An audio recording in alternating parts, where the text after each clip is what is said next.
Bom, agora sim, vamos ter que recomeçar de novo, porque acho que tem um problema com a página. Então, vamos fazer a gravação aqui através do Zoom. Vamos começar tudo de novo, né? Mas tudo bem, acontece que a internet às vezes não funciona do jeito que a gente sempre espera, né? Mais uma vez, bom dia a todos, a todas e a todos que vão assistir esse vídeo. Hoje vamos falar sobre transmodernidade, que apesar de ser um conceito novo, do jeito que estava falando ao vivo para a Escola Aberta de Filosofia, é um conceito que surge da necessidade de trazer novos paradigmas ou de criar paradigmas emergentes, como diria Prigogine, em face à criação de realidades outras que possam trazer uma, digamos assim, outras perspectivas, outras saídas para os nossos dilemas do presente. Eu estava falando antes pela Escola Aberta de Filosofia, eu estava falando sobre a necessidade de pessoas que não fazem parte das grandes academias, das grandes universidades, ou dos lugares onde se produzem outros saberes, né, outras epistemologias, de uma necessidade, eu diria, uma necessariedade de pessoas comuns, como vocês, como eu, como muitos, muitas, de discutir ou debater de uma forma crítica esses novos conceitos libertários que têm nascido a partir dos anos 70, primeiramente com o pensador, o teólogo brasileiro Leonardo Boff, né? Quando ele fala sobre a teologia da libertação, que, ao meu ver, ele também vai, de alguma maneira, ele vem trazendo uma questão histórica no que nós conhecemos como cosmovisão ou cosmogonias, né? Leonardo Boff, nos anos 70, como muitos, principalmente da faixa etária acima dos 50 anos, os que vivemos a década de 70, no século XXI, no século XX, no século de treta, né? Muita treta, né? Muita guerra, muitos conflitos, né? Ele traz à baila o conceito de teologia da libertação como uma cosmogonia, uma cosmovisão outra, para nós, para as pessoas entenderem os dilemas daquela época. Nos anos 80 surge, então, a filosofia da libertação como uma forma de opor à dominação pragmática, principalmente do mundo americanocêntrico e ocidental, no sentido de Europa ocidental. Nós temos uma necessidade, nós que não fazemos parte da academia, embora conheçamos como funcionam as academias, como funcionam as grandes universidades, né? Sabemos que quem está do lado de fora da academia, ela não pretende mudar as estruturas acadêmicas, nem sequer deconstruir as novas conceptualizações que se fazem, justamente em fase de tentar procurar outras saídas possíveis, né? Então, como nós vivemos em sociedades extremamente cartoriais, parecesse que quem está fora da universidade, essa pessoa não tiver a legitimidade, ou não há um terceiro que legitimize o discurso ou a fala de quem está fora da academia. Isso é um erro crasso, porque hoje, eu falando em transmodernidade, a necessidade de saber o que significa, ou se há realmente uma necessidade de significação do conceito de transmodernidade, ao mesmo tempo surge desde o inconsciente coletivo das pessoas, surge essa prioridade de criar algo, mas que as pessoas às vezes não se animam a dizer esse algo que já foi criado, essa palavra, esse termo, esse conceito, por medo a ser deslegitimado. Isso aqui é uma coisa que ainda, infelizmente, acontece muito, é grave, porque isso mostra um pouco a desaproximação que há entre as grandes universidades e a sociedade civil. Embora na Europa e nos Estados Unidos não aconteça isso, na nossa América Latina, na nossa Abya-Yala, nossa América, sim acontece. E é lamentável, porque é desde o mundo empírico que os conceitos surgem. O empirismo, não aquele empirismo clássico, senão aquela coisa próxima. É como quando o bebê suga o leite materno do seio feminino, há uma aproximação única, temporal e extemporânea de algo que não pode ser, né? Não pode ser pensado antes do fato. O bebê já suga o seio materno, bebe do leite, e ele imediatamente ele tem um contato empírico com uma realidade que lhe é inerente à sua própria forma de ser e estar no mundo como bebê, como recém-nascido, né? Então, esses dias, por exemplo, eu aqui que estou numa ocupação artística, cultural, aqui na cidade de São Paulo, né? Nesses dias frios de inverno, a 4 de julho de 2021, com um pouco de atraso em algumas imperfeições técnicas, normalmente acontecem, né? Mas num encontro de arte, de fanzines, um educador que vai criando fanzines com temas que estão em voga no nosso presente, né? Ele começou a falar de transmodernidade. E muitas pessoas começaram a pensar o que é transmodernidade. Então, o que surge nesse jogo empírico? Surge algo que já foi falado antes e que é o inconsciente coletivo, que ainda é inconsciente enquanto não gramática. A ver se eu me explico.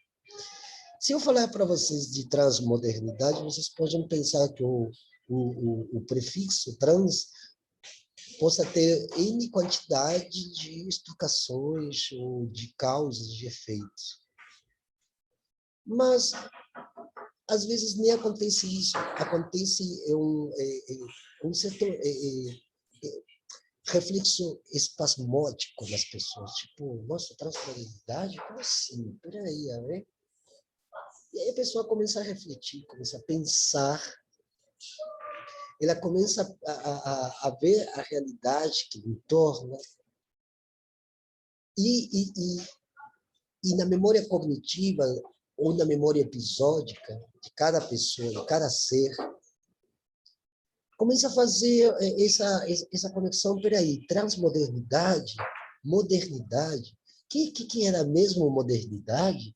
Havia tempos modernos, idade moderna, moderninho, eu estou modernizado, a ver, modernização, moderna, moda.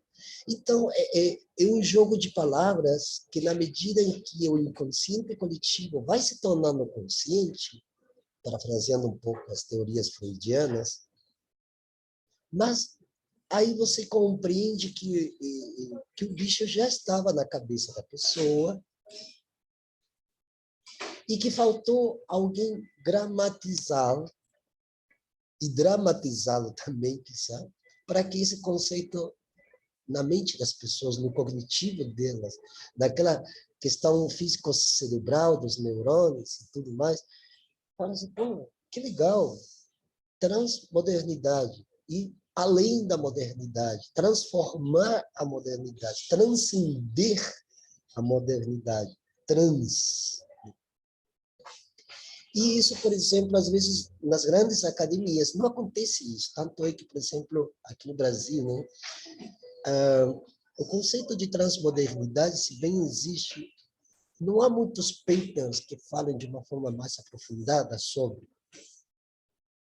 Agora, por exemplo, vocês pesquisam nas grandes universidades latino-americanas, como a Universidade Autônoma do México, a Universidade de Buenos Aires, lá na Argentina, a PUC do Chile, a Universidade de Lima, e até as universidades americanas, como a Universidade de Berkeley, já tem Oxford, e mesmo assim já tem a Harvard, as grandes, as megas universidades eurocêntricas que se tornaram importantes no mundo por serem as únicas produtoras de epistemologias. Né? Mas quando alguém já entra com um novo conceito, as pessoas tendem a paralisar. Que dizem assim, como? Eu nunca tinha ouvido falar disso. É possível que exista isso? E aí vem essa possibilidade plural, possibilidades. Os zapatistas no México, ele já estava falando aí, antes de que acontecesse o imperfeito técnico, na página da escola, eles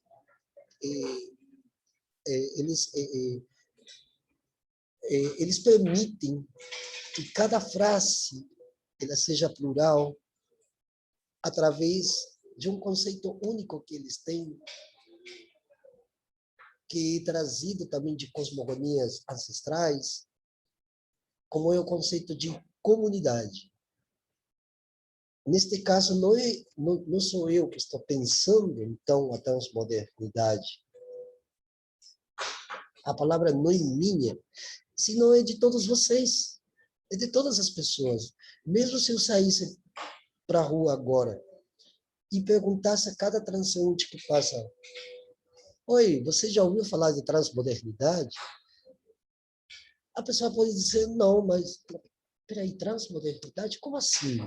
Poxa, talvez eu já tinha pensado, eu já li, ou não sei, uma vez se me passou pela cabeça e tal. Então, esse giro empírico já está nas pessoas, já existe, sempre existiu. O problema é que ou é legitimado, ou alguém legitima a fala de alguém através de uma experiência cartorial que lhe dá competência e autoridade naquilo que fala. E a transmodernidade vem justamente para acabar com isso. E as próprias o próprio mundo virtual hoje está dando as ferramentas para que aconteça isso. E o que eu estou fazendo? Eu vou falar de transmodernidade já estou falando de transmodernidade. Porque, além de ser um conceito com postulados, com significações, com semiótica, tudo mais que você ao mesmo tempo já é uma questão que é prioridade, mas que não vem sendo colocado nas mesas de debates, até que alguém gramaticalmente fale assim, sim, é possível a transmodernidade. Então, não há um só mundo possível. Há uma pluriversalidade de mundos possíveis. E a transmodernidade não é única. Ela traz na baila outros conceitos também arraigados a esse conceito.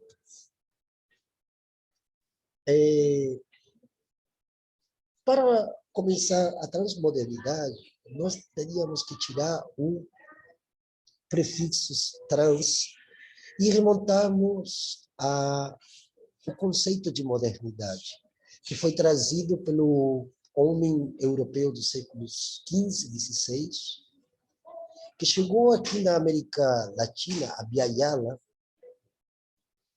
que impôs um sistema de ordem que os indígenas, mal denominados indígenas, eu prefiro sempre falar de originários, né? Que os povos originários não são somente da América Latina, os povos originários são da África, são da Oceania, são de vários lugares do mundo. A modernidade, o homem europeu daqueles séculos, ele veio para a América com uma mala cheia, uma caixa de Pandora, uma espécie de uma caixa de Pandora. Ele chega em terras americanas, ele abre a mala ou a caixa e saem todos os processos que eles já vinham calculando e arquitetando para fins de dominação de povos e territórios. Eles fizeram isso lá em Al-Andalus, na Espanha, Granada, que era o último bastião, né, o último baluarte do mundo árabe. Né? Europa, até o século XV, não era nem sequer um continente, era um país. Era uma espécie de um país com um território vasto, dividido em tribos, muitas tribos. Então, existiam os godos, os ostrogodos, existiam os vândalos, existiam os normandos, existiam vários povos, várias tribos. Eles brigavam entre si, porque como é um território pequeno, aliás, se vocês põem o mapa mundi que nós conhecemos cabeça para baixo, vocês vão perceber que a Europa é um lugar pequenininho, assim, ó, um ponto no mapa. É uma zona, é uma área. Então, cada país não representaria mais do que qualquer pequena província, um município de qualquer estado brasileiro. Lá, hoje, são pequenos países, que foi a forma que eles encontraram para poder fazer da Europa um lugar grande. Ou seja, aí nós temos a estética visual, colocando o mapa mundi do jeito que eles nos apresentaram desde a nossa infância, quando a gente ia para a escola. Claro, aparece Estados Unidos, uau, enorme território. Europa, uau, aquela coisa. Mas se vocês vocês colocam um mapa mundi de cabeça para baixo, vocês vão ver que a Europa não é nada. Inclusive hoje, mesmo com alguns territórios anexados, continua sendo o mesmo país antes do século XV, só que hoje com uma envergadura estética que faz parecer ao olho humano, ou seja, aqui vem a questão da aparência. Então, se apresenta como que a Europa em território ela é extensa, vasta. O mesmo acontece nos Estados Unidos. E não é assim. O mundo árabe, já muitos séculos antes do século XVI, ele tinha um poder tal que todas as culturas deles, todas as epistemologias que eles criavam, eles conseguiram levar para lugares recônditos, remotos, do que era o próprio, o que nós conhecemos hoje por Oriente, o Oriente Médio. Eles chegavam até as Filipinas. Eles chegavam até os povos caucasianos. A influência que tinha o mundo árabe era enorme, porque o território deles era enorme, era grande. Até os mongóis beberam das fontes árabes e todos os conhecimentos dos povos árabes, principalmente dos muçulmanos, otomanos. Aí, então, a Europa era um lugar que estava aí cercado pelo mundo árabe e que eles não tinham, até o século XIII, Até, inclusive, antes deles tomarem Constantinopla, eles não tinham nenhuma autoridade. Embora os povos árabes soubessem, os povos chineses também, os indianos, todo o Oriente, né? Eles soubessem da existência desse país que se chamava Europa, que é um nome mitológico. Ou seja, que eles também tinham suas cosmovisões. Mas, como os territórios deles eram pequenos, por questões climáticas, brigavam muito por terras, porque não tinha muita terra para plantar, muitos lugares frios.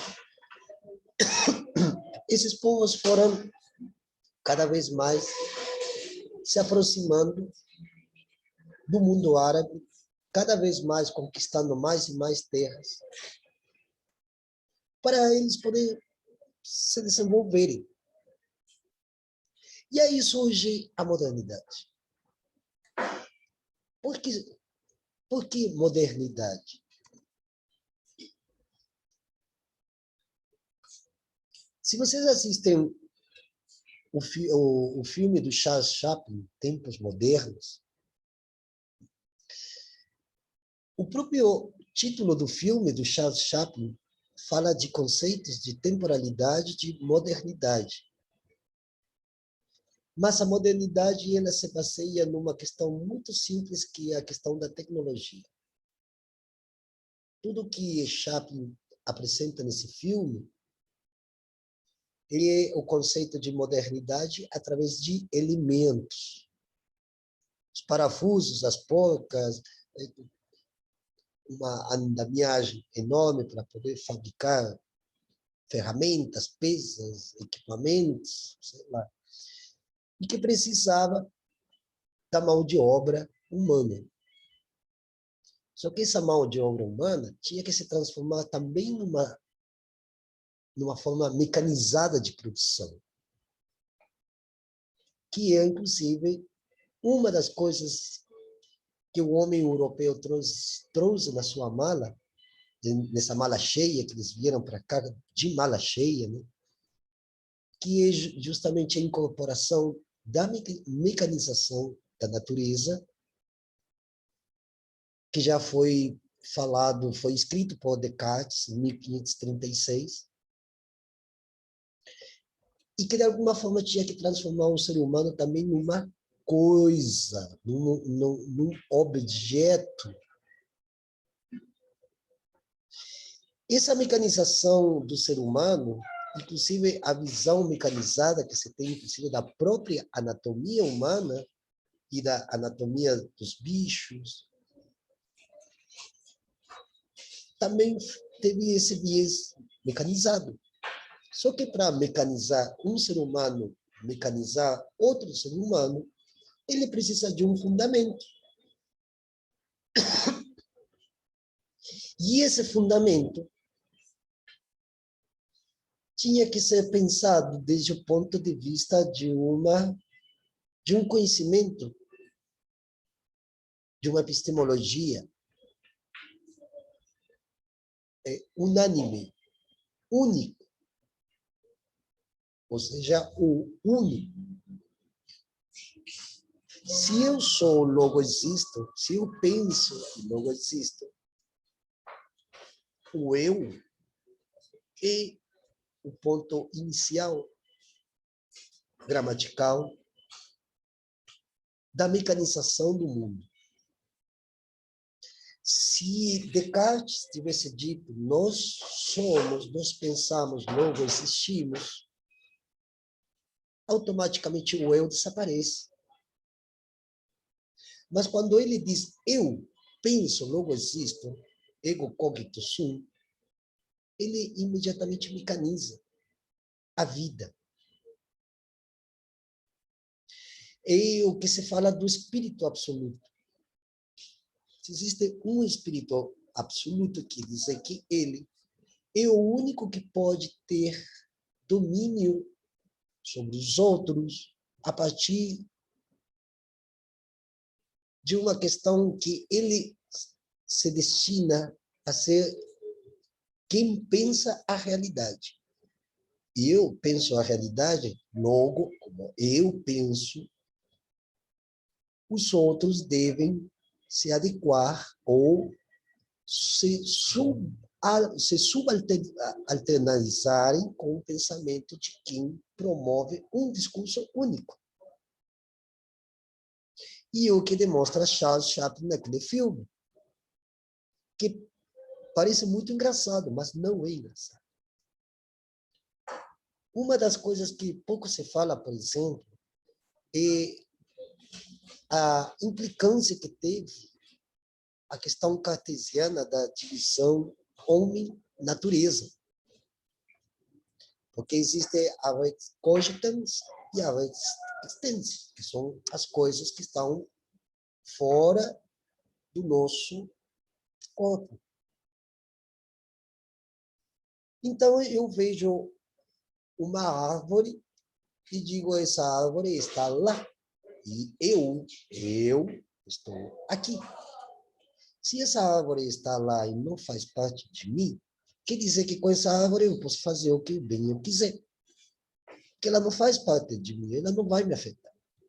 Porque a árvore não está dentro de mim, não é que a árvore, eu para onde eu vou, a árvore vai junta. Não, a árvore está lá e eu estou aqui. E como ela não fala, ela não pensa, ela não sente, eu posso fazer com essa árvore o que bem achar que possa ser feito. A partir desse momento, então, se funda o que nós conhecemos hoje por modernização. O que é a modernização? A modernização é fazer de todas as coisas que estão fora de nós um instrumento racional, uma racionalidade instrumental para saciar os meus desejos, as minhas paixões. Então, eu pego aquela árvore, corto aquela árvore, transformo ela numa mesa, numa cadeira, numa casa prefabricada, numa estante, enfim, no que eu quiser. Até aí, tudo bem. Porque os povos originários também se utilizavam das árvores, inclusive para lenha. A única diferença é que os povos sabiam que árvore eles podiam cortar para subtrair a lenha e essa lenha permitir que se converta alquimicamente em fogo e esse fogo possa cozinhar alimentos e também trazer um pouco de calor, né? Lugares que são mais frios e precisa de fogo, né? De calor, energia. Agora, a grande diferença é que a modernidade trouxe consigo um outro aspecto, que é a colonialidade do poder. Nós somos países colônias. Por mais que as pessoas digam, não, nós somos república, não, nós continuamos sendo colônias. Por quê? Porque nós estamos submissos ou subsumidos diante dessa autoridade moral que diz o que nós devemos ou temos de fazer. Porque são eles que pensam, nós não pensamos. Ou seja, se eu estou aqui, eu não estou pensando.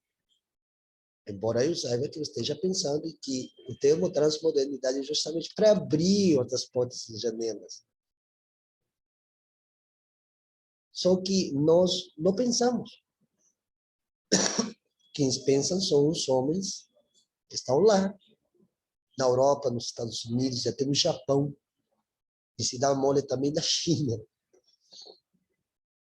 Mas nós sim pensamos.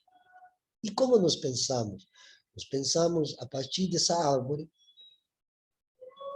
Quando descobrimos que essa árvore também chora, essa árvore sente, que se eu vou lá com uma serra elétrica e acabo com ela, não somente acabo com a árvore, senão com toda uma vida, todo um ecossistema que dependia daquela árvore.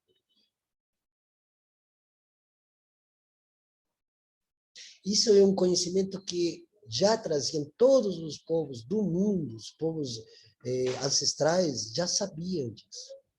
O mundo árabe já sabia disso. A China, 100 anos antes da Revolução Industrial Inglesa, já sabia disso.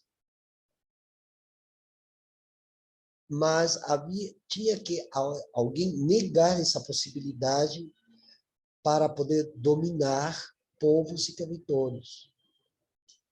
A partir do momento que o homem europeu dos séculos 14, 15 em adiante se transforma naquele mentor de situações na qual todo mundo deveria subsumir, ele então se transforma num ser do absoluto. Aí começa, então, o conceito de ser humano, que antes não existia o conceito de ser humano, porque ser humano é um conceito também. Ser é uma coisa e humano é outra coisa. Juntaram-se os dois e fizeram um conceito como para definir alguns que são seres humanos e outros que não. Aí, então, surge a figura de Hegel, no século XVII, e começa a falar sobre o ser do absoluto, o espírito, e não sei, um monte de coisas mais, que foram os aspectos fundantes da modernidade e dos tempos modernos também. Só que Hegel faz o seguinte, ele transforma toda a história da Idade Média e ele cria a modernização do mundo através de uma questão religiosa, que inclusive pensadores como Ambrósio, Santo Anselmo, Santo Tomás de Aquino já vinham trazendo através do conhecimento dos povos árabes, principalmente dos persas. Irã, que é um país que é muito falado hoje, ele foi Pérsia até os anos 80. Aí o Ayatollah Khomeini mudou o nome para Irã, mas era a Pérsia, e era um dos lugares mais ricos e mais avançados do mundo. Na época em que o homem europeu veio aqui para as Américas. A escola de Bagdá, as grandes escolas de medicina que existiam nas Arábias, estavam todas conformadas dentro do território da Pérsia. Os árabes não eram povos guerreiros, eram povos de conhecimento. Talvez por isso que para o homem europeu foi fácil dizimar os povos muçulmanos, árabes, otomanos, semitas. Foi fácil, porque não eram povos que estavam preparados para a guerra, embora eles tivessem também seus guerreiros. Mas o grande poder que eles tinham era o poder do conhecimento. Aí, esse poder do conhecimento foi uma das coisas que, inclusive, pensadores como Paulo Freire mesmo, que ele já cita na psicologia, na pedagogia do oprimido, de como os povos ancestrais, sabendo da força que eles tinham como para poder deter um exército que vinha devastar suas terras, por exemplo, eles não faziam jus à causa de converter todo o conhecimento que eles tinham numa arma de guerra. Quando surge o pensamento do homem moderno aqui nas Américas, a primeira coisa que eles fizeram é justamente transformar o conhecimento como energia que se converte em guerra, em força. Existe uma força que opõe outra força. Inclusive, o pensador David Hume, que é um dos grandes pensadores dentro do do empirismo filosófico, ele também traz a baila questão de causa e efeito, da qual também o Isaac Newton se baseou para ele dar maior autoridade, né? Então, o que eles fizeram? Eles transformaram o cristianismo num fundamento de força contra outras ideias que não fossem aquelas já contempladas, principalmente pelo homem peninsular dos séculos XV e XVI. Então, eles trazem a Bíblia, mas eles trazem a espada. Como era possível que, na época, alguém que falava em nome de um Deus que eles acreditavam, e que eles vinham em som de fazer justiça, que não era a justiça, digamos assim, ancestral, era a justiça romana, a Pax Romana, que é a Pax Romana? A Pax Romana é a paz, mas sempre em estado de alerta, de guerra. Eu sou da paz, até que alguém não venha aqui me encher o saco, então eu vou desensacar a minha espada e vou enfiar a espada nessa pessoa. Essa era a Pax que eles tinham, a Pax, né, com X, né? Então, eles viram com esse conceito e, ao mesmo tempo, eles falaram assim, olha, todos vocês não são pessoas pensantes, então vocês têm que se ajoelhar ante nós, porque nós somos que trazemos a verdade. Nós viemos lá, não sei de onde, meses e meses navegando até terra à vista. Uma outra coisa que também está muito mal contada é que Cristóvão Colombo ele tinha um mapa assim, que era um mapa chinês, um mapa muito antigo da China, que já existia. E com esse mapa ele veio para cá. Você supõe que esse mapa mundi que os chineses tinham, o Cristóvão Colombo foi o primeiro a investir o mapa, falar assim, opa, peraí, se tem as Índias orientais, devem existir, então, as Índias ocidentais. Onde estão essas Índias ocidentais? Os irmãos Pinzon, por exemplo, que, pelo que se supõe, já tinham vindo por essas terras, inclusive muito antes de Pedro Álvares de Cabral aqui no Brasil, eles já sabiam, eles já tinham conhecimento de todos esses territórios, de todas essas terras, desde o que nós conhecemos hoje, Alasca até a Patagônia, desde o mar de Bering até o Estreito de Magalhães, eles já conheciam isso aqui. Se supõe que, inclusive, muito antes do aparecimento do próprio homem branco europeu, antes dele já tinham vindo outros povos, como, por exemplo, os povos da Escandinávia, que eles também tinham acesso ao mar de Bering. Se supõe que, por questões climáticas, por problemas de abastecimento em termos de alimentação, esses povos tinham de migrar, porque eles não tinham tecnologia para produzir novas fontes de sobrevivência, principalmente no que tange a alimentação e a água.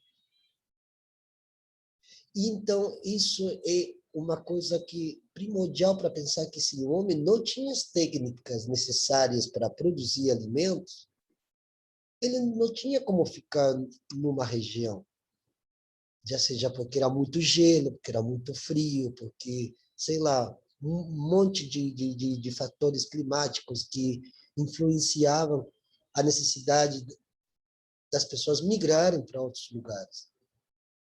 Então, daí se pressupõe que esses povos se viram obrigados a saírem de suas terras e conquistar outros lugares onde eles possam assentar suas famílias e sobreviverem. Então, nessa longa marcha pela sobrevivência humana, eles começaram a descobrir que haviam outros céus e outros mares a conquistarem. Eram os novos desafios que tinham esses seres humanos daquelas épocas. E daí, então, já a América, o que nós conhecemos hoje por América Latina, já tinham vindo povos, mas há muitos, muitos e muitos, muitos anos, milhares de anos, talvez. E eles chegaram aqui, eles encontraram um clima excepcional, terras... Bom, o termo Abiyala e Pindorama, que são dois termos conceituais dos povos originários daqui, com a qual eles reconheciam seus territórios. Não era simplesmente uma questão nominal, era uma questão cosmogônica. Eles viam que eles jogavam uma semente em qualquer lugar e essa semente dava frutos. E esses frutos serviam para alimentar suas famílias, suas tribos, suas comunidades, etc. E eles começaram a perceber que todas as terras, todos os lugares, todos os territórios, eles tinham... A situação era a mesma. Eu jogo uma semente aqui, nossa, deu um tomate. Nossa, mas que terra linda, que fertilidade. Maior do que tudo que se fala da deusa Ceres, das mitologias greco-romanas. Maior. Porque não era só o milho que dava aqui, dava frutos, dava isto, dava aquilo, começa a dar árvores que nascem, que dá frutos silvestres, naturais.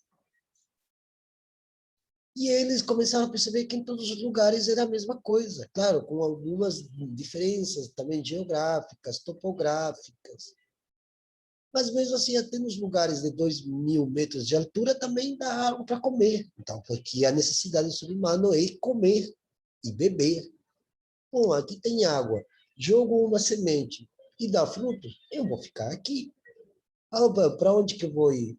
Se eu estava vindo lá daquelas Sibérias, aqueles lugares desérticos, lá, que não dava nada, por isso que os beduínos eram povos nômades, que eles tinham que ir de um lugar a outro, porque tinha certas estações do ano que não dava nada para comer. Então, eles tinham que ir para outros lugares. E aí esses povos começam a atravessar esses estreitos, vai saber de que modo, porque tudo que nós sabemos até agora é apenas uma especulação, porque ninguém esteve ali para ver mesmo ao vivo como que foi a situação, né? Mas, pelo que compete à sobrevivência humana, o ser humano, novamente o conceito de ser humano, né? A nossa vida humana, ela depende de três questões básicas.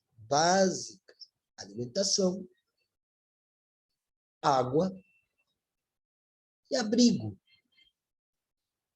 Então, eles começaram esses povos que vieram para cá há milhares de anos, perceberam que aqui podiam eles construir suas casas, ou suas choças, suas cabanas. Eles podiam plantar e criarem suas famílias. E também seus próprios sistemas de coexistência. Só que se nós começarmos, por exemplo, a ter o livro do Popol Vuh, que foi traduzido por um jesuíta no século XVI também, em plena conquista dos territórios maias e olmecas, né? Povos que hoje fazem parte do que nós conhecemos por México e América Central, né? O Popol Vuh, o que ele traz é uma definição, é uma descrição de como era a vida dos maias antes da vinda do povo, dos povos peninsulares, né? Aí eles, quando o próprio jesuíta, quando ele vai fazendo uma tradução, porque esse jesuíta teve que morar muitos anos com os povos maias para ele entender qual que era a linguagem maia, E através dos conhecimentos que eles tinham, porque isso aqui tem que ficar muito claro, os povos que vieram das Europas para cá não eram todos analfabetos, vinham médicos, vinham pesquisadores, já existiam, eles já eles vinham com um complemento de conhecimento que foi usurpado por eles mesmos dos povos árabes e que eles transformaram para as suas conveniências, né, para mas eles trouxeram toda essa bagagem, toda essa mala cheia para cá, então já tinham aqueles que sabiam ler e escrever e também sabiam traduzir textos, né? Só que eles, para traduzir o texto maia, eles tinham que conviver com os povos maias. E esse jesuíta, cujo nome agora não lembro, mas ele teve que conviver anos e anos com os povos. E chegou a um ponto que ele também virou um crítico da conquista espanhola das Américas, né? O mesmo aconteceu com Bartolomé de las Casas, que também foi um dos primeiros críticos, já também no século XVI, de como a Espanha, de como eles estavam transformando isso aqui numa grande carnificina. Ele não concebia que os povos que moravam aqui fossem tão maltratados, tão vilipendiados. Ele não concebia. Então, ele escreve em forma de uma carta para Isabel a Católica, lá na Espanha, falando, olha, está acontecendo isso e aquilo, olha, realmente, pô, se nós falamos que a nossa religião é de paz, de amor, de respeito, não sei o que tal, mas resulta que aqui os caras vêm com a Bíblia com a mão e na outra tem a espada e com essa espada cortam-se cabeças. Não é possível. Pois é, aquele jesuíta que também traduziu o Popol Vuh, ele é primeiro a descobrir que já existia um conhecimento empírico que eles não tinham, que o homem europeu não tinha, porque eles conheciam todas as propriedades da terra, eles sabiam quando plantar, quando coletar, eles conheciam muitas coisas que já existiam em outros povos do mundo e que esses jesuítas já sabiam também. Muitos desses jesuítas que vieram para cá já estiveram já estiveram lá em Bagdá, já estiveram lá na Pérsia, eles estiveram na China, eles estiveram na Índia, eles já conheceram os números, já conheciam o valor. Para os povos que já viviam aqui antes de 1492, para esses povos, o ouro e a prata não tinham valor que para o homem da Europa tinha. Para eles, eles viam o ouro e a prata e eles faziam, vamos fazer uma construção. Não sei, vamos fazer um caminho. E a prata e o ouro, para eles, era como algo assim natural. Bom, está aí, é lindo. Nossa, tem algo diferente, você pegar o ouro, brilha, não sei. Mas com isso aqui nós vamos construir. Eu vou construir a minha casa de ouro. Mas isso não tinha nenhuma significação de riqueza, opulência. Não tinha. Não existia para eles. Tinha que vir o homem da Europa para dar um valor a isso que naturalmente já estava na Terra. E esse valor foi o empecilho na comunicação entre os desbravadores e os originários que viviam aqui. Porque se para um Maia, para um Olmeca, para um Mapuche, para um Tupi-Guarani, para um Aimara, para um Quichua, para qualquer desses clãs, né? O ouro era algo que, como a árvore está aí, é uma árvore, é minha amiga. Tem um ouro aqui, o ouro está aqui, é o meu amigo também.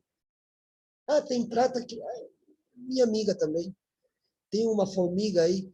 Para eles não era que uma formiga vale menos que o ouro, era todos éramos amigos, todos tínhamos em comum algo que eles, na cosmovisão, designavam no como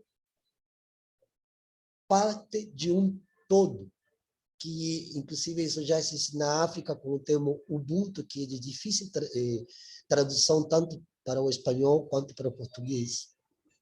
Mas é como está tudo aqui, somos todos iguais, somos todos companheiros. Por exemplo, eu tenho aqui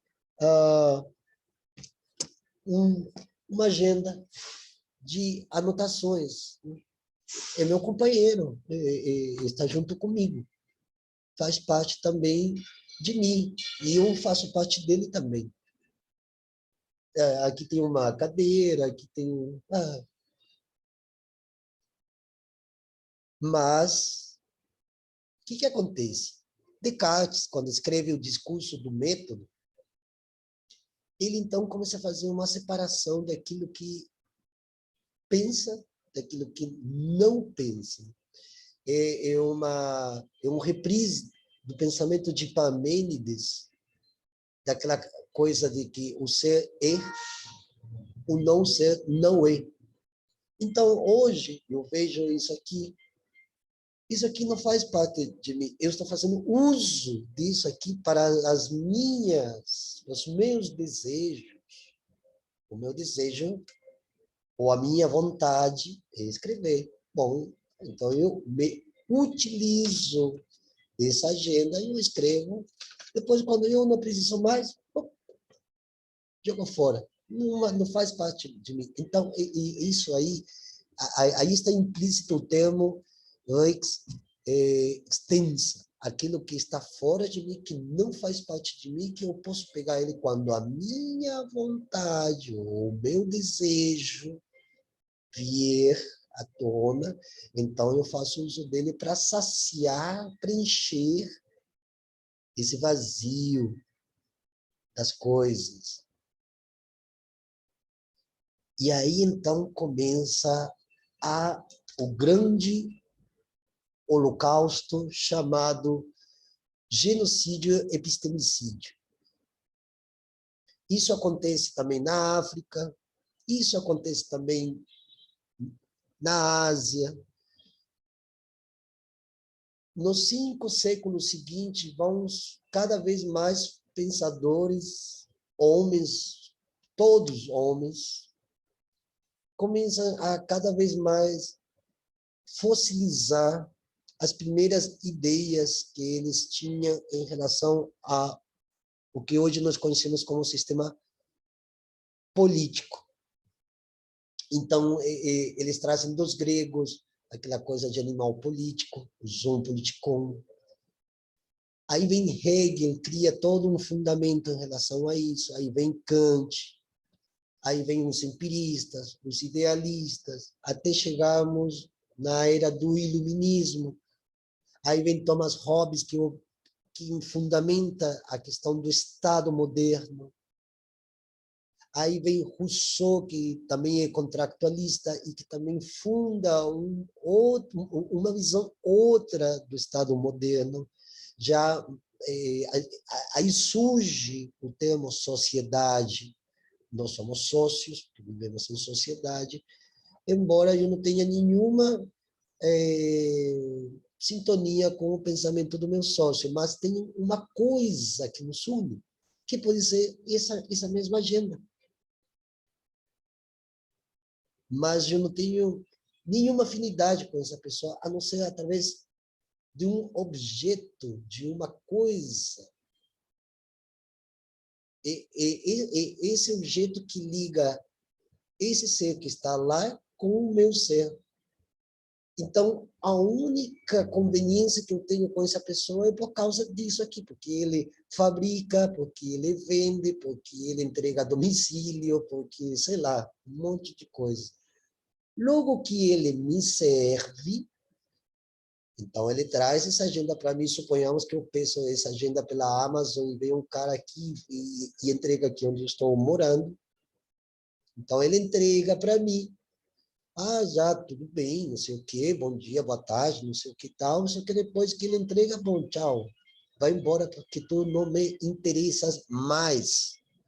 O meu interesse desse ser humano era que ele me entregasse essa agenda.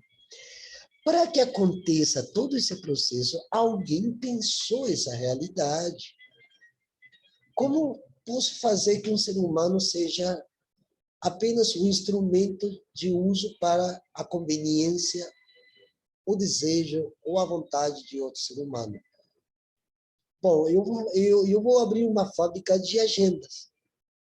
Então, eu publico hoje pelas redes sociais, olha, eu tenho uma fábrica de agendas, são as melhores agendas do mundo, as melhores folhas, espessura, aparência, estética, é moderno, é a estética moderna, é a agenda bam, bam, bam do século XXI. Então, eu pego um monte de seres humanozinhos que estão por aí, que estão desempregados, e faço assim, olha, vocês vão trabalhar para mim e vocês têm que fazer isso e aquilo e pronto. Então, essas pessoas aí, como já não tem mais suas antigas terras, não tem onde plantar, não tem o que comer, não tem onde viver, ela tem que trabalhar para essa pessoa que fabrica essas agendas. Só que essa pessoa já não fabrica essas agendas, ela apenas pensa um modo mais fácil de poder. Aí começa a surgir o termo valor e lucro, porque isso aqui tem que ter um valor, e desse valor eu tenho que tirar um dinheiro, na qual me dê as possibilidades de abrir uma outra fábrica de agendas para eu suprir a necessidade de outras pessoas que moram dentro desta sociedade. Não tem mais comunidade, agora é sociedade. O Brasil não é uma grande sociedade, é uma sociedade contratual. Todos os países, acredito que praticamente quase todos os países do mundo não passam mais do que sociedades contratuais, ou seja, eu tenho um termo de contrato. Esse ser humano que está fabricando a agenda, ela vai fabricar as agendas que eu quero, e vai ter outros humanozinhos que vão vir entregar essas agendas para mim ou para outras pessoas que também tenham esse desejo, essa vontade de ter essa agenda. Só que para fabricar essa agenda tem agora uma outra coisa, que já está escrito no discurso do método de René Descartes, de 1535, que é, olha, eu tenho que fabricar uma agenda muito melhor do que essa, porque essa capa, a capa dessa agenda é muito mole, não está dando certo, ela corrói com o tempo, então eu tenho que procurar uma outra fonte de riqueza de matéria-prima que me dê a possibilidade de criar agora uma agenda maior, mais bonita, inclusive essa aqui já é azulzinha, né? Capa dura, muito mais dura. Olha, tá vendo aqui? Ó? É muito mais dura do que essa agenda. E esteticamente ela é muito melhor, até para escrever, é maior, inclusive, do que essa outra agenda. Só que para eu fazer isso, eu preciso extrair matéria-prima, outras matérias-primas para aperfeiçoar a produção de cadernos, de agendas, como vocês quiserem chamar. Então, eu vou criando todo um sistema de conhecimento baseado em algo que nasce no século XIX, que nós chamamos hoje de ciência.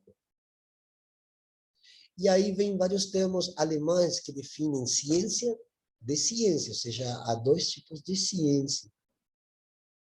Aquela que é formal, aquela que já está destinada por legitimidade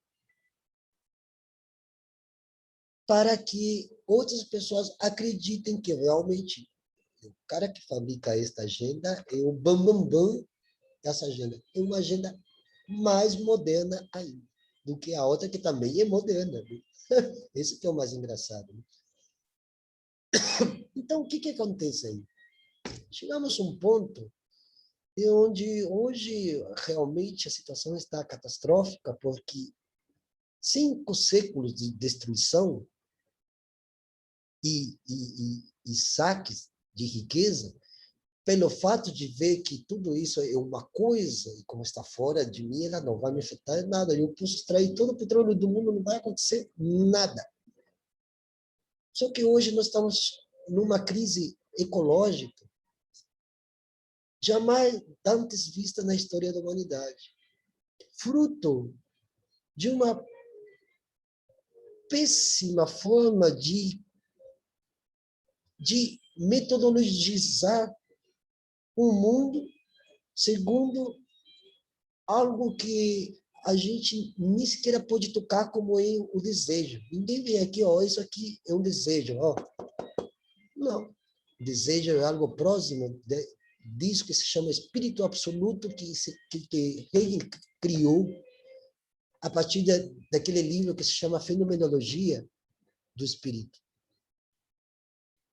Eles criaram o termo espírito baseado nos conceitos do cristianismo e da cristandade como fundamento do cristianismo, como método também de dominação. A cristandade nasce no Império Babilônico, porque o Império Babilônico foi o império foi o primeiro a destruir as bases do que na antiguidade nós conhecemos como sociedade, como comunidades, né? Nada de sociedade, nada, comunidades. Porque os povos antigamente eles viviam em comunidades. Os povos semitas são os povos emblematicamente mais conhecedores do termo comunidade, comum, comuna, os comuns, porque não existia autoridade, porque não existia o espírito do absoluto, o uno dos gregos, o uno, aquilo único, aquilo exclusivo, aquilo que não tem contestação. Aliás, os gregos foram também os maiores usurpadores de todo o conhecimento que os povos árabes, os povos persas trouxeram. Quem tem um pouquinho de conhecimento em grego e logo mais em latim, dá para perceber que a junção greco-latina era uma junção apenas gramatical.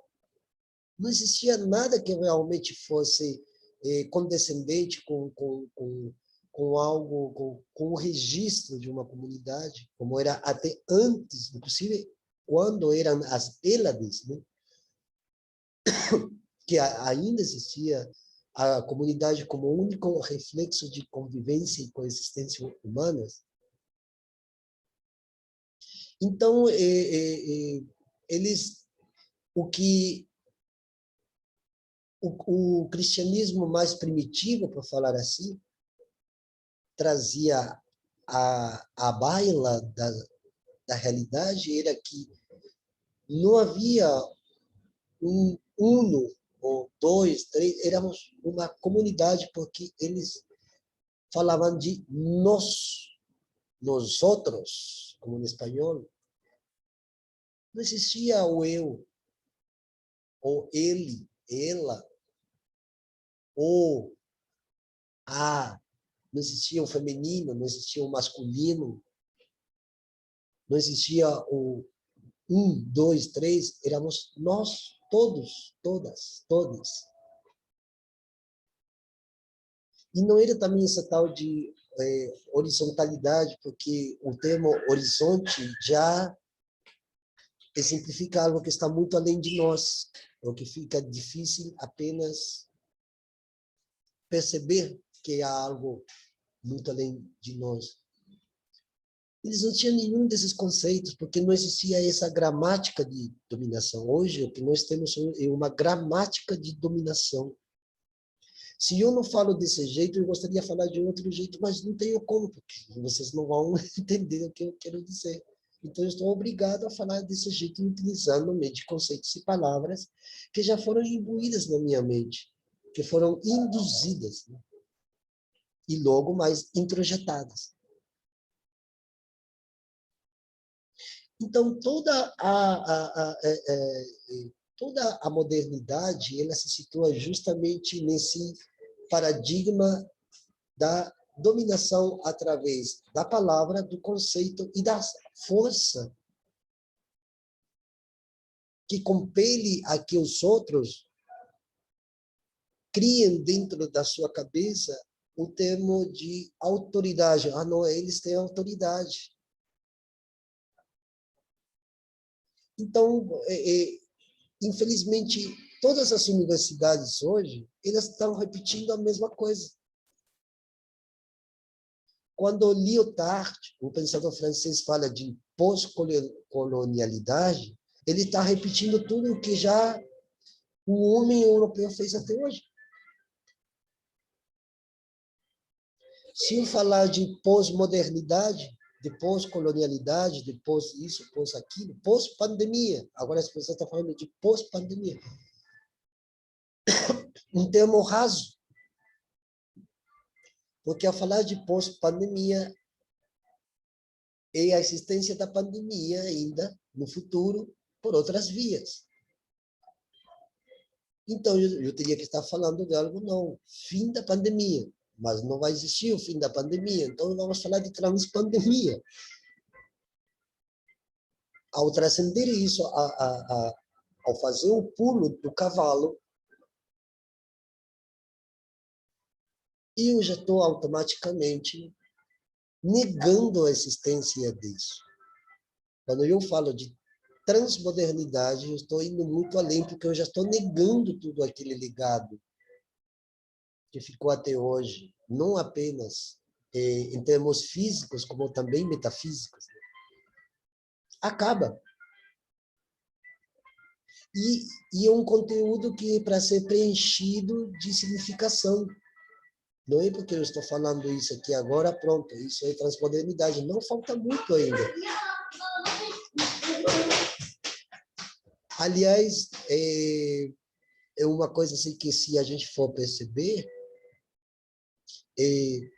daqui a 2, 3 séculos, isso que a gente está jogando hoje como semente, daqui a 3 séculos para frente, vai ser uma realidade geral, vai ser algo normal. Né? Porque quando eu falo de transmodernidade, sem querer entrar num papo difícil, não, senão para que todo mundo mais ou menos tenha esse conhecimento. A transmodernidade evita ou evitaria que tudo isso que aconteceu desde 1492 até hoje continue acontecendo, porque começa pela gramática e logo mais vai se expandindo como recurso epistemológico para constituir uma visão outra da nossa realidade, ou outras visões, ou visões outras da nossa realidade. Eu sei que numa hora de vídeo fica difícil poder explicar isso aqui. Então, a partir disso que eu estou falando até agora, com recursos bibliográficos, eu vou convidar vocês aqui no próximo domingo, nós tenhamos uma mesa de debate virtual através do Zoom, convidar outras pessoas, convidar pessoas do âmbito acadêmico, para que cada uma delas vão colocando nessa mesa de debates, que as pessoas pensam sobre transmodernidade. Ou como poderíamos fazer efetivo esse conceito para trazer melhoramentos na nossa realidade. Infelizmente, hoje nós estamos num país ou num continente de terra arrasada. Por quê? Porque todos os conceitos que vieram da modernidade hoje estão sendo levados ao extremo, a uma obcecação total, a um absurdo, onde já a vida mesmo já não tem valor, parece que não tem valor. E quando eu falo de valor, não estou falando desse valor imposto pela modernidade, pela cristiandade, pela modernização, senão um valor que ele é intrínseco à própria vida. O conceito de sumak kausai, que tem os quichos, por exemplo, que é bem viver, que é o conceito de bem viver nos povos originários, ele trata justamente não apenas do bem viver agora, porque não existe para eles passado, presente e futuro, senão o viver nesse aqui e agora para transcender. Se não há uma transcendência, não há como estipular outros mundos possíveis, como dizem os zapatistas, né? Então, nada melhor do que, desde a empiria, a gente começar a desenhar essas formas outras de ser e estar no mundo. Porque cada um de nós também, até certo ponto, somos cúmplices desse holocausto todo, que não é apenas com a vida humana, senão com toda a vida terrestre. Mas, para superarmos isso, não adianta a gente voltar a conceitos criados do século XIX, achando que com isso a gente vai... Não, com isso aqui a gente vai superar todos esses dilemas. Não. O único que a gente vai fazer é repetir e repetir, e o repetir vai e vem de novo. Nós temos que ter... Cada um de vocês tem que ter a capacidade de criar, de formalizar outras formas, outros, sei lá, outros, de abrir novos caminhos para superarmos essa fase. Não adianta a gente dizer agora, olha, vamos voltar ao keynesianismo dos anos de 1929 para superar. Não, porque o keynesianismo é uma forma de liberalismo econômico. Esse liberalismo econômico vem desde a época de Adam Smith, mas o Adam Smith bebeu das fontes do século XVIII. Francis Bacon, fulano de tal, não sei o quê, Oliver Cromwell, todas essas figuras que beberam das fontes do século XVII. E o século XVII que bebeu das fontes do século XVI. E o século XVI, que é a consequência dos 4 genocídios epistemicídios acontecidos em toda a história do Ocidente, que são os piores de toda a história da humanidade, desde que a humanidade vai saber há milhões de anos que existe, nunca aconteceu. Que é o genocídio epistemicídio dos povos árabes, o genocídio epistemicídio do corpo feminino através da Inquisição de Torquemada, onde se mataram 1,5 milhão de mulheres, se não mais. O genocídio epistemicídio dos povos africanos, que foram lá tirados à força, lá onde eles eram príncipes e princesas, e viraram escravos. O genocídio epistemicídio de Abya Yala, América Latina, que nós não somos América Latina, porque os latinos eram lá dos povos mediterrâneos, que também, de alguma maneira, também eles foram obrigados a vir para cá e virem com as malas cheias de conceitos e coisas que eles trazem de lá, que eram dos séculos XVII, XVI, XV, XIV, XIII, das cruzadas lá. E hoje estamos no século XXI e estamos na mesma merda que nós estávamos lá, que eles estavam lá. Então, quando a gente faz, quando a gente traz à baila uma outra perspectiva para abrir novos caminhos, a gente tem de se remontar nesse passado para entender que o presente não existe porque ele é uma continuidade de um passado que parece que não acaba mais. E todas as pessoas dentro das universidades, hoje, aqui no século XXI, estão repetindo tudo que já no século XX já foi passado, e repassado, e revisto, e recontravisto. E como aquele rosto que já você de tanto olhar, parece que o rosto já perde o sentido. Então, toda vez que a empiria traz uma nova descoberta, e justamente porque já existe no inconsciente coletivo das pessoas, existe algo que diz assim, nossa, a gente tem que fazer um pulo de cavalo. Porque senão a gente vai repetir tudo. É uma questão secular. Isso que nós estamos vivendo aqui no Brasil e na América Latina toda é secular. Daí, então, a necessidade de um resgate da história de Abhyayala, que é a história das cosmovisões outras, de outros seres que viviam aqui e que, mesmo com as suas ambiguidades ou algumas coisas assim definidas para nós como erros ou desacertos, mas eles tinham uma outra forma de estar no mundo.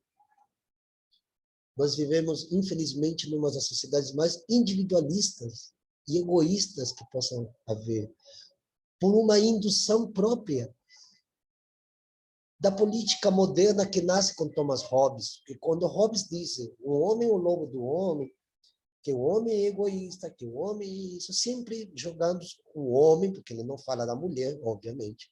O homem sempre é o pior do pior, menos Thomas Hobbes.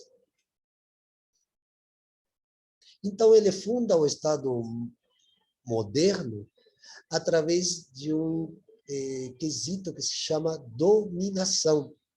E ela é violenta, a própria gramática, ela é violenta porque dominar significa violentar. E a gramática, ao escrever, se você escreve a palavra dominação, a própria palavra domínio, ela já é violenta por natureza.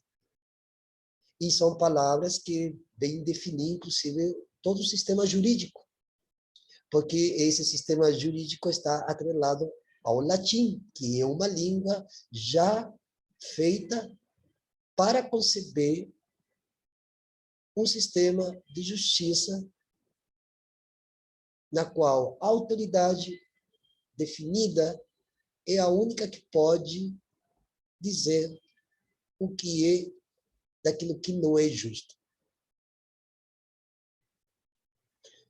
Por isso que quando, por exemplo, eu que já trabalhei em ambientes jurídicos, toda vez que você ia para um tribunal, você vê sempre a imagem de um Cristo crucificado com um rosto aterrorizante, horroroso, ensanguentado, que é a continuidade da Inquisição de Torquemada.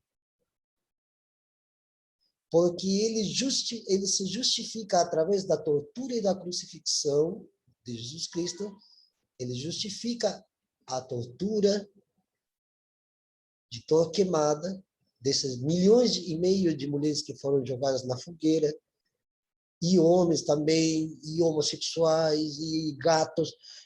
Nossa, tem coisas aí que vocês começam a ler que são, olha, bizarras.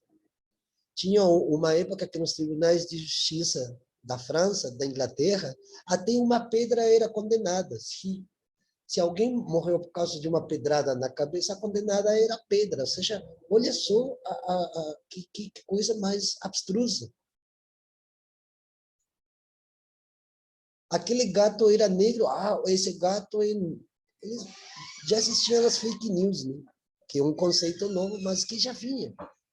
A fake news é uma repetição de uma repetição de uma repetição de algo que já vinha, mas que não tinha sido conceitualizado.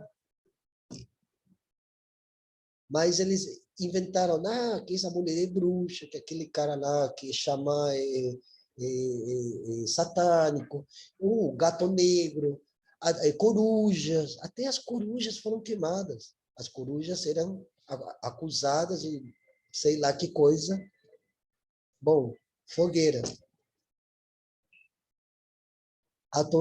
A imagem do Cristo crucificado justificou a tortura de torre queimada, que foi o primeiro tribunal moderno.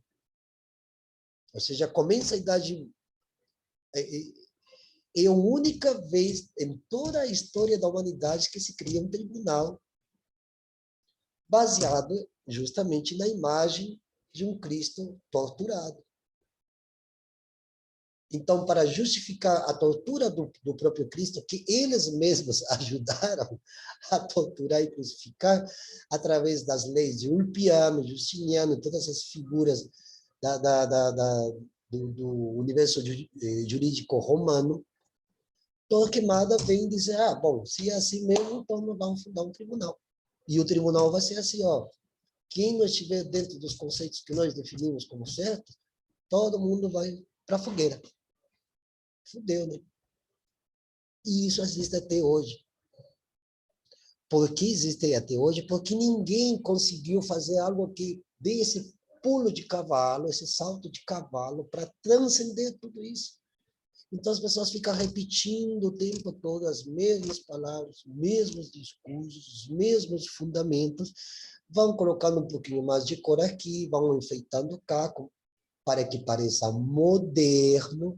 Acontece, por exemplo, com um celular. Se vocês veem um celular de 5 anos atrás, e a propaganda que se fazia, e o celular que sai hoje, com a mesma propaganda de há 5 anos atrás, é a mesma coisa.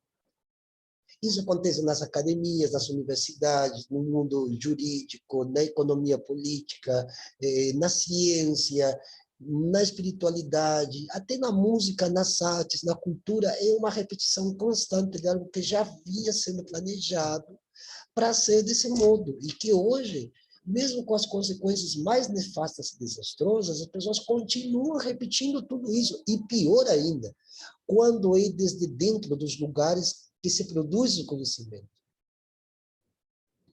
Quem está produzindo conhecimento hoje nas grandes universidades ibero-americanas está repetindo todo um passado do século XIII, inclusive, para cá. Por isso que a gente não consegue sair do buraco na qual nós estamos. Porque existe uma repetição constante que a única coisa que vai mudando é aquilo que nós hoje chamamos de teatro das aparências. Então, hoje eu coloco um adereço a mais, opa, isso já é mais moderno ainda.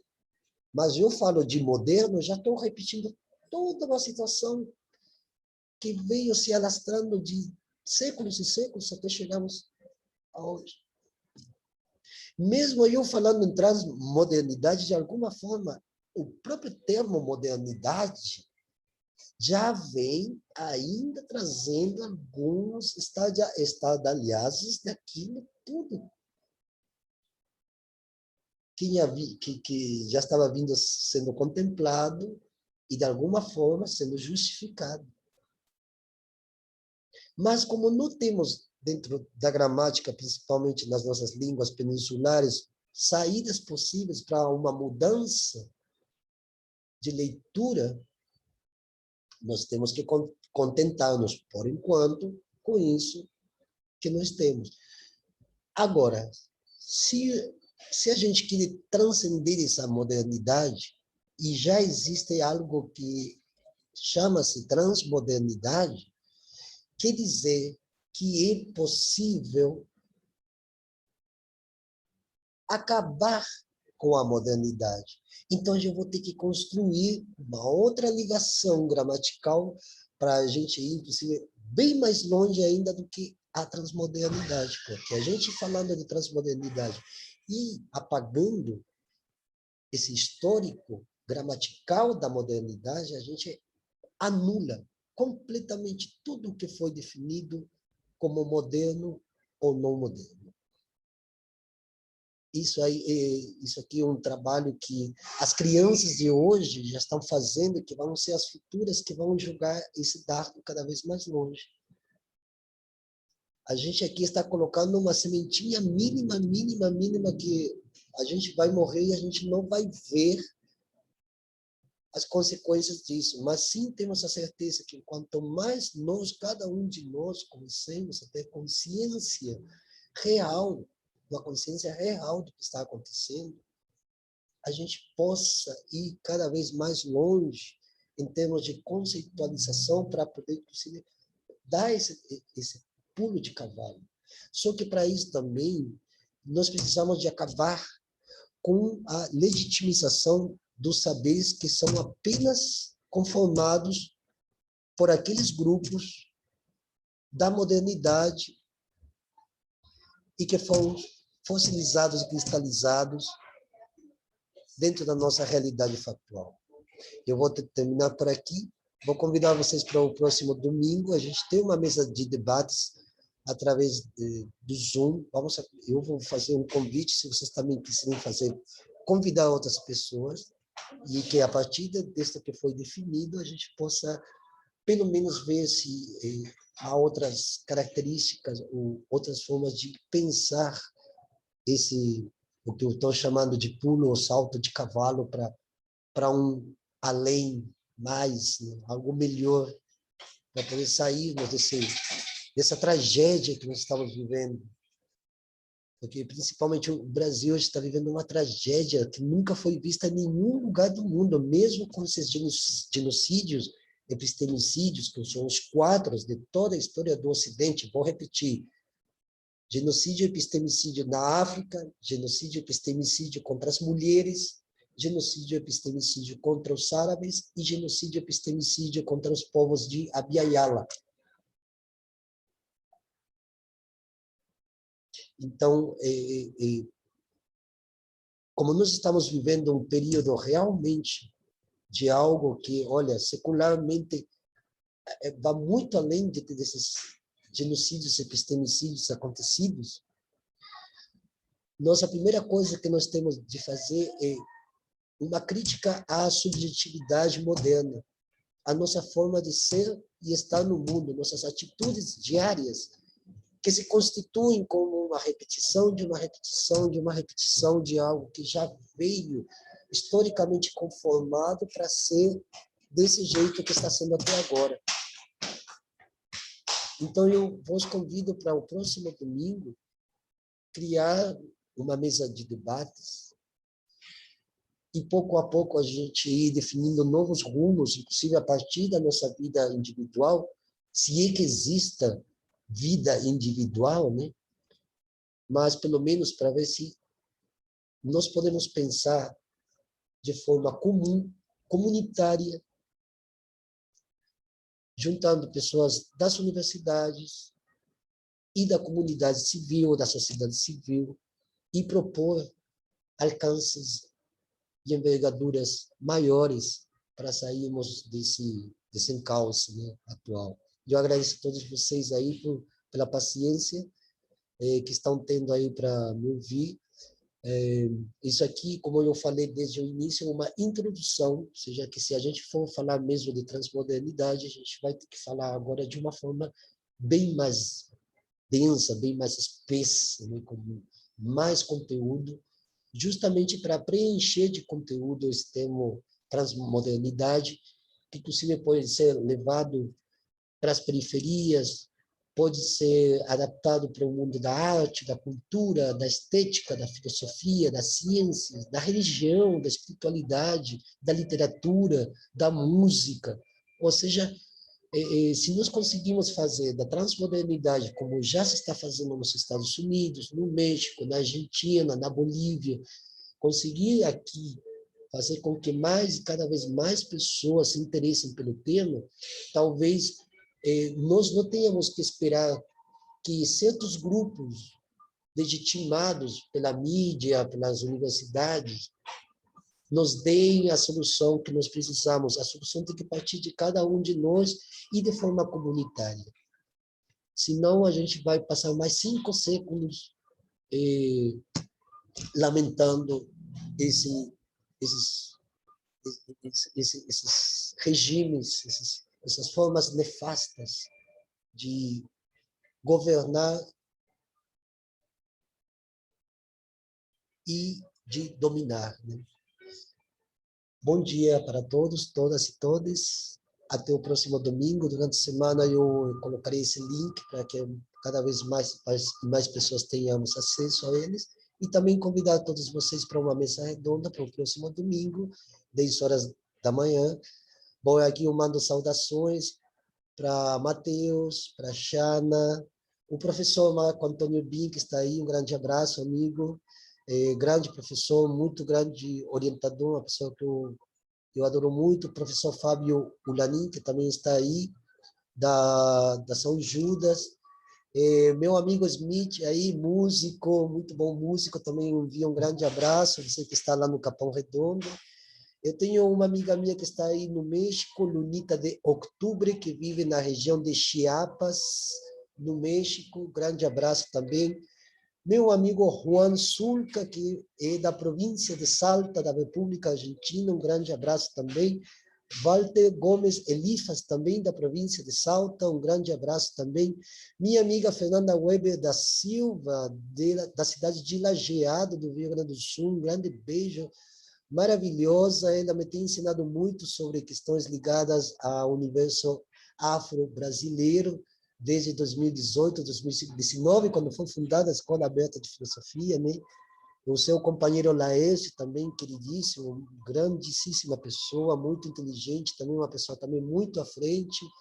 Meu amigo Nicolas Alquadrado, que está aí também, um amigo lá de Porto Alegre, da Federal do Rio Grande do Sul, grandíssimo, também um jovem muito estudioso, muito inteligente.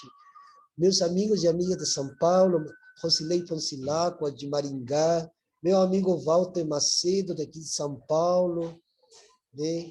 O Geraldo Borer, também de São Paulo, Agostina, também, minha amiga lá do Espírito Santo, também um grande beijo, nossa, maravilhosíssima, você também. Bom, são tantas as pessoas aqui que não vai dar tempo para cumprimentar todo mundo, né? Mas, enfim, esse vídeo vai ficar aqui no link da Escola Aberta de Filosofia, depois que a gente ficou um pouco parado aí por causa da pandemia, alguns problemas pessoais, mas esse ano a escola que foi fundada graças, inclusive, ao meu amigo Bruno Bore, que deve estar aí também com sua escola budista, lá no Rio Grande do Sul. A família Tamires, também, lá da Santa Catarina, linda também, maravilhosas, pessoas lindas, pessoas que eu conheci todos esses anos também. Não sei, são muitas pessoas aqui, mas, enfim, não vai dar tempo, porque era apenas de uma hora, então não vai dar mais tempo, mas pessoas lindas, maravilhosas, que estão também a fim de saber um pouco mais, de se interessarem. E eu vou deixar uma bibliografia extensa que vocês podem baixar através do Google Drive. Eu tenho uma biblioteca ampla sobre epistemologias, inclusive até o Popol Vuh, que eu falei antes, está em língua portuguesa, em língua espanhola, inclusive. Muitos textos de decolonialidade, de novas epistemologias ancestrais, indígenas. Eu tenho uma biblioteca aí dos povos lá dos zapatistas, que é uma biblioteca belíssima, também está no meu Google Drive. Vou deixar todos esses links aí para vocês terem acesso. Qualquer problema que vocês tenham, já tem um WhatsApp aí da Escola Aberta de Filosofia, que agora tem o 11, né, que estou aqui em São Paulo e tal, né? E, enfim, eu agradeço a todos, todas e todos, né? Muita paciência, que quem se interessa pelo tema tem que ter paciência, porque eu também tenho tido paciência de anos e anos para me debruçar um pouco sobre esses temas, né? Então, eu agradeço a todos, bom domingo e boa semana, e até o próximo domingo, 10 horas da manhã. Vou deixar o link de acesso durante os dias aí para vocês terem acesso a esse vídeo e também a gente poder abrir uma mesa de debate. Sim? Tchau, tchau. Beijos e abraços para todos.